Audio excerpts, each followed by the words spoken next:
मनुष्य के शब्दकोश में असंभव है, लेकिन ईश्वर के शब्दकोश में कहीं भी असंभव नहीं है। यदि आप भी अपने असंभव को संभव में परिवर्तित करना चाहते हैं, तो आपके पास एक ही चीज है, वो है ईश्वर के प्रति आपका विश्वास, ईश्वर के प्रति आपकी श्रद्धा। हरे कृष्ण दोस्तों, मैं हिमेश नागर। मैं आज आपको एक प्रसंग बताने जा रहा हूं जो एक आस्था पर ही आधारित है। दोस्तों, ये गाजियाबाद की रेनू का एक प्रसंग है। वो मध्यम वर्गीय परिवार में रहते थे, पैसे भी इतने ज्यादा नहीं थे, लेकिन उनकी एक इच्छा थी, किसी तरह उनका मकान बन जाए। और वो अपने मकान में वृंदावन की मिट्टी रखना चाहती थी कि उनकी नींव वृंदावन की मिट्टी से शुरू हो। बस यही उनकी इच्छा थी। बांके बिहारी की वो अनन्य भक्त थी। बांके बिहारी से प्रेम बहुत ही ऊंचा था उनका। हमेशा ही वृंदावन जाया करते थे। तो ऐसे ही दोस्तों, उसके मन में एक इच्छा थी कि किसी तरह उनका मकान बन जाए, उनका घर बन जाए। पैसे भी इतने ज्यादा नहीं थे, आर्थिक तंगी भी थी। मकान बनना शुरू हो गया, बांके बिहारी की कृपा से, राधा रानी की कृपा से। मकान बनता ही जा रहा था, पता ही नहीं चल रही थी कि पैसे कहां से आ रहे हैं, कैसे बन रहा है। मकान बनता ही जा रहा था और अंत में मकान बन के पूर्ण हो गया। बस एक ही रह गया, रसोई। रसोई का काम ही अधूरा था, किचन का ही काम अधूरा था। अब वो भी वृंदावन घूमने के लिए, वृंदावन बांके बिहारी के दर्शन करने के लिए, उनसे मिलने के लिए रेणु और उनके पति वृंदावन चल देते हैं। वृंदावन जाते हैं, हर बार की तरह उनके दर्शन करते हैं, उनसे मन की बातें बोलते हैं।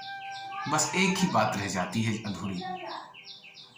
वो रेणु कहती है कि हे बांके बिहारी, हे राधा रानी, मैं चाहती थी कि मेरे घर में आपकी मिट्टी हो, लेकिन कहां से लाऊं, कैसे लाऊं।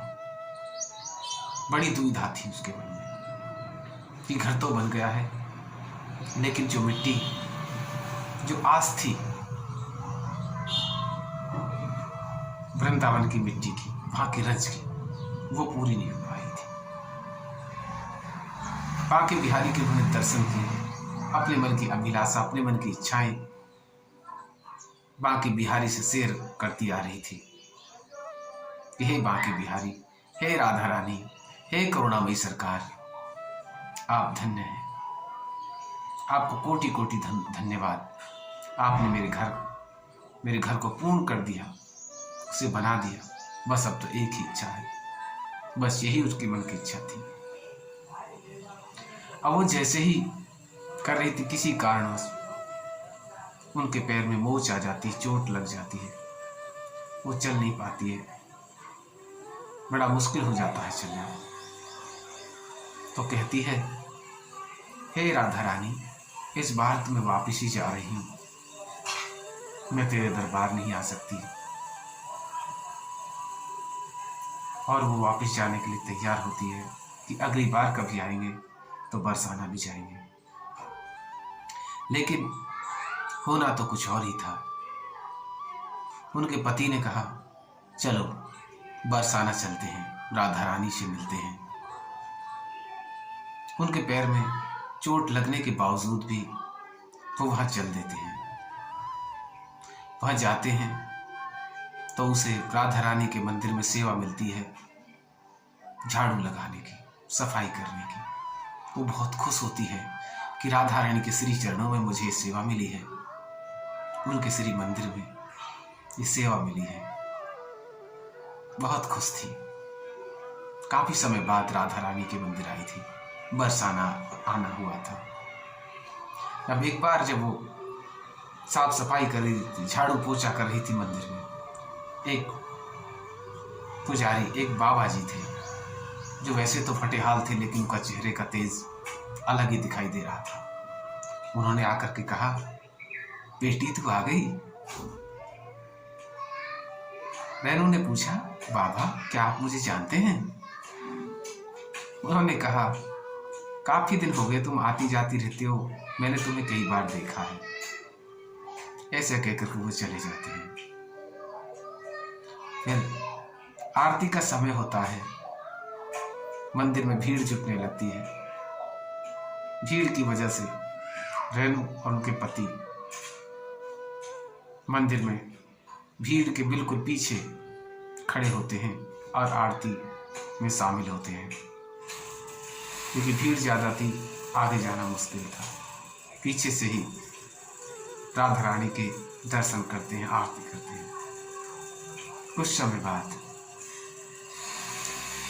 पुजारी हाथ में थाली लिए हुए और थाली में मिट्टी रखे हुए, मिट्टी रखी हुई थी और जोत जल रही थी मिट्टी के ऊपर, और भीड़ को चीरते हुए आते हैं और आकर के रेनू के सामने खड़े हो जाते, कहते हैं, लीजिए ये मिट्टी आप अपने घर ले जाइए, राधा रानी ने भेजी है।